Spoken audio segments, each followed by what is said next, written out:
Let's watch this video. Okay, this is a game that he's played. I'll try to reduce the volume a little bit. You won't be able to hear his comms, but I'll sort of explain why he's doing what he's doing. Okay, so he's landing here. The drop spot doesn't really matter, so we can sort of skip this because the map is going to change, right? So what we're really concerned about, what are we concerned about, guys? What is the most consistent thing that's going to remain the same? I would rather bot review the mid to late game, because that is going to be very similar in the new chapter, because Fortnite is Fortnite. That's just how it's going to be, right? Tarping's going to be the same, layers are going to be the same, moving zones are going to be the same. It's just the terrain is going to change. We'll skip this part, and we'll talk about XnB's really good IGLing skills and his positioning on the map. Right now, it's very simple. He landed mid-map. He comes out here to farm a bit of metal and just chill. There's no first surge, clearly, because it's 76, and there's a minute 30 left, right? So there's not that much, you know, surge at all. Being here is not that, not good. I would rather be like right here. That makes sense, because then if zone pulls north, you're already in zone, and then if zone pulls south, you can go like wide if you need to. You're not committed to this island. And I think second zone is a little bit too early to like pick a central spot and then just chill. So they only have 100 surge, but right now that's okay. I don't agree with sitting here. I think it wouldn't, you know, hurt to be up in a more non-committal spot, but I don't think it's that big. So the first thing, I mean, this might change in the new season, but they're using this gun for surge, which is really good, because first of all, it uses less ammo per shot, and in general, when the snipers are gone, a lot more people like this, right? A lot of people are peeking way too hard, because they think, oh, I can't get one shot by a sniper, so I'm just gonna be able to over peek for a bit. See where it pulls. It probably pulls on them. Yeah, it pulls on them. That's fine. They don't really have to move here. But if next zone pulls like this, they really have to think about how they're going to rotate. They could do something like this, probably. They can't really do this. It's too far. But yeah, they got a knock here. They got surge, right? That's what this weapon's so good for. It's the fact that it's so easy to get surge this way. I want you to notice, like, sometimes this happens, okay? That's why you can never underestimate surge, right? Remember when I said there was only 76 people with like 2 minutes left? Yeah. That was a long time ago, right? A lot of time has passed, and now look, it barely dropped.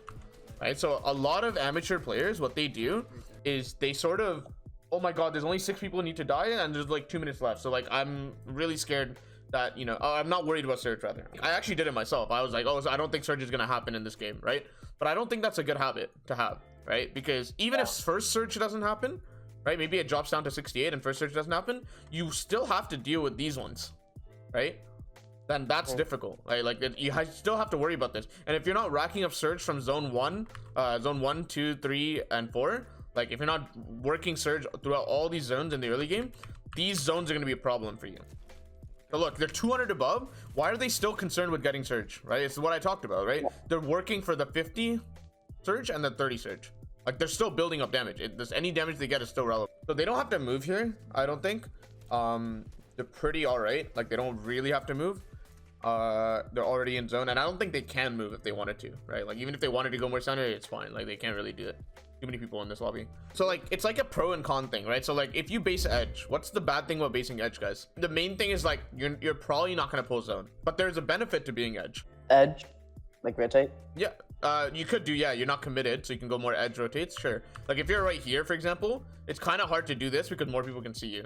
But if you're back here, and you can sort of go like this, and it's easier to do this. The benefit is that you can find surge. So like, let's say there's people back here and they need to come in, because as they come in, they're probably, because it's a stock lobby, they're probably just going to stop here, and anyone that's sitting here will not have access to shoot at these guys. Being edge has a pro and a con.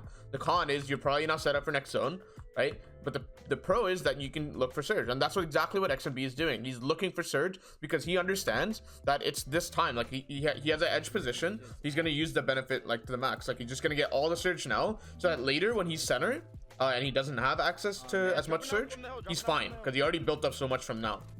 So far so good. 58 people. This team's gonna bad. Okay, so are we thinking the surge is happening or not? Like, yeah, for sure. It is. So, and like, even if it's like 54, I still think you should rack up surge, right? Because of what I talked about earlier. Like, it's so important.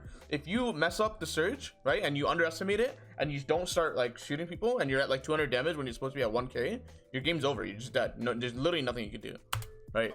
So just pay attention to that. He's 360 above, but he's still looking for damage because of moving zone surge. Weird scenario, right? He pulls half, right? So it pulls like this. But if you pull zone, it's kind of hard to like get surge sometimes, right? because you know you're not in the fray of the action. It's kind of harder to get Surge. So then let's say he doesn't get any damage, right? So then he's gonna be 360, but in moving zone it's gonna be below, right? So that's why he's still looking. The most important thing that people don't realize, he's like still looking for Surge. He's not underestimating it. Okay, so they're gonna pad this zone. I think they should. Walking is so out of the question here. Let's see how they glide and how they land. Really subtle. Don't place floors above you. Okay, because if you place floors above you like this and then you edit the 3 tile, you can actually see the floor through the code, and then good players can see that and see that you're planning to pad. Does that make sense? And then they're just gonna look at you because they can beam you, or they can trade, they can follow your pad. So don't make it obvious. Don't place a floor. Don't have to place a floor above you. Places 2 walls to make sure he's extra covered. Goes straight in, goes a little bit to the left. He just got shot from here, I think, so he goes more left to cut it off. Cut and go right there, okay? Goes under them and then goes really deep. Pretty good. Immediately ramps this team off. Okay, and what that does is, like, first of all, it's a little bit of aggression, so these guys might get scared, and also it just makes sure that they're not server spraying them.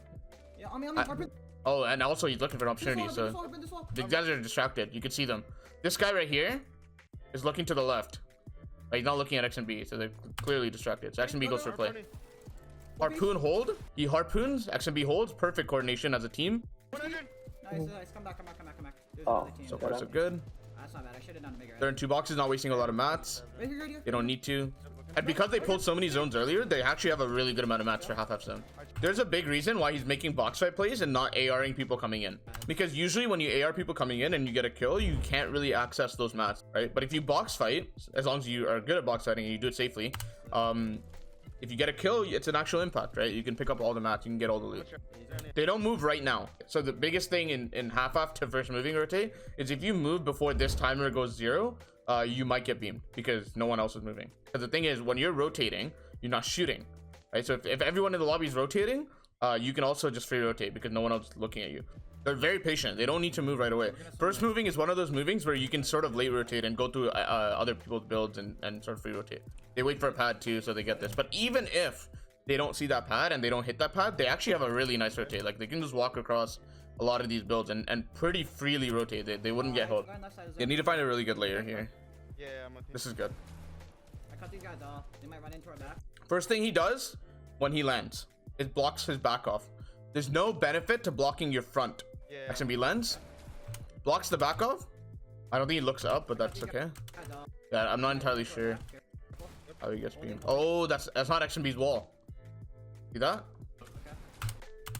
This is not his wall.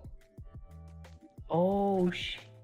I don't think he comms to his duo, right? So I'm gonna turn it up a bit. You guys can't hear, but I'll turn it up a bit. He doesn't comm to his duo. That the wall's not hit, so I don't think he noticed actually. This is fine. He says there's a tarp underneath him, so don't go above them. Otherwise, they spray you down.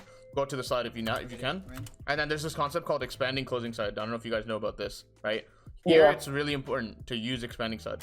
Let's see how they play this zone, because I think it's really important. They play end games so well. So like if we have anything to learn that we can really take away, it's from endgame. They really don't need to go that deep because they're not congested. Usually I say like go to the middle of the zone so you can like you're ahead of everyone, you're not getting cut off. But they're all the way dead side, right? They're all the way out here on the left, right? And because of that, they don't really need to go deep. Notice how they don't open unnecessarily, right? What are they doing when they're just chilling? Are they just AFK or are they looking for something? They're looking for refreshes. Yes, that's right. And so one thing I want you guys to understand, AR spraying someone on your layer when you already like are safe doesn't do anything. It actually gets you distracted. It's a bad thing. So rules of thumb for endgame. First thing is spray at people that are distracted, right? Because if they're distracted, you can probably get damage on them. They won't hold the wall that you're spraying at. Okay, if they're not distracted, then do not spray at them. It's a waste of time. You're not actually doing anything. The main thing is like doing nothing is not doing nothing. You're actually just paying attention. That's what you're doing right here. They could totally open this wall and start spraying at people on their lair, right? They could open this wall right here and start spraying at the people on the lair. But what does that accomplish for them? That does nothing. They're waiting for an opportunity. And an opportunity comes to them, they immediately are ready for it because they're not distracted. Now look what they find. Right? Free impact. This guy's not going to challenge because it's a 1v2 and they just get the body and finish. And then they move forward because it pulls max. So many things open up to them because they're not distracted. Immediate thing, what are they doing here? The biggest thing, look at the mat chain. He's using wood. Because he's dead side, right? Think about the zones here, okay? Right here, this is where the previous zone was, right? Pulls this way. So where's dead side? Dead side's right here. They can pretty much use wood, and also you can notice like everyone has to move when it pulls max, right? So no one's gonna be spraying at you. And look what he does. He goes a step further. He starts doing half stair types with wood in a second. This looks really scary, I'm not gonna lie. Because you're dead side, you have a lot of vulnerability from everyone else. But the problem is they're distracted. They have to rotate. So this is okay to do. Usually in other zones, you get sprayed. But because it pulls double, like it pulls forward twice, you can actually get away with this. Because everyone else has to rotate. They're not going to shoot you if they have to move. So the biggest thing that he does right here, he's saying it right now actually, he's like, I need to stay ahead because you don't need both people to loot. Otherwise you'll get buried. You'll get cut off. So the biggest thing XnB is doing right now, he's just spamming mats. Like he needs to get ahead, claim some space. So while his duo's collecting the loot, he charges ahead a lot and then asks for the mats. Can you drop me mats? Can you drop me mats? And then drops some mats. And then they look for this play because stair traps are pretty weak for fighting. So if you can look for a play right here, you can actually catch them off guard. Doesn't get it. Unfortunately, they actually start full boxing here, but Got it. notice what he does. So they don't get the wall, they spray. XnB starts spraying. He sees his duo with an AR and starts holding. Right? Got it. And then he also comes holding brick, because then you know you got the wall. He also holds a different mat type in this case. Right? You remember how I said like hold the same mat type earlier? Yeah. That's okay to do when you're trying to surprise your opponent, but in this case it's more important to let your teammate know, or like let your team know when to stop spraying. And he's just saying it like, oh, I'm holding brick, like so you know when to stop spraying. Catches the one guy. Also notice his movement. XnB's movement's really good here. Holding, grabs the wall, cones, focus to the left guy because this guy's running away, and then because he doesn't want this guy to right hand peek him, he goes out to the right to give this guy a harder time. Just focus the one guy you guys are both focusing on. So notices the res doesn't full heal. There's so many things he's keeping track of that's why he's a pro, right? Is that he's keeping track of the fact that he's already in zone. He's keeping track of the fact that like it's more important to stop the res compared to the heal. Right? Stops the res, cancels it while his duo is healing. So now they're healed up a little bit. He could pop a flopper and that would be good. So he does. And then now there is a play that you can make, which is like burst through this wall, kill them, and then continue in the same direction. That's a play. But actually what's more important, honestly, that XnB thinks, which I totally agree with, is like you still have match. You have 500 metal. Is this kill that important? No, it's not. More important is you get ahead in storm. That's why XnB dips this, goes out to the right, and then goes for tarp, because that's more important. This is really important right here, okay? Most important thing you can probably learn. I didn't get the match. They're ahead of storm, right? And we understand why low ground is a good thing. You're never gonna get sprayed from below. And also you don't have to use mats on the floor. Because they have low ground, they want to keep low ground. They're gonna fight for low ground, right? So they make a very proactive play here. And because they're trying to contest them, XnB wants to fight them proactively. He's not just gonna wait until these enemies come along and then, you know, come smack this wall and then come fight them. Why do that? They should just take this fight. I'm low ground with this. So XnB notices on low ground, that's a threat to their low ground because that's, you know, not good. They want to keep low ground here. What he does is he tries to aggress them. He's going to take this wall right here and tries to aggress them. He's not going to wait for them to make the first move. First move is actually an advantage, right? Because you might catch them off guard.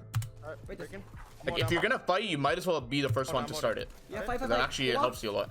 Makes a good right hand peek to make an edit and try to shoot. Doesn't get anything, but his teammate actually gets it dead. And then watch this. This is actually insane. I think his teammate killed someone. I don't think so. 200 dead, 200. Full box. Kills that guy, and then kills this guy.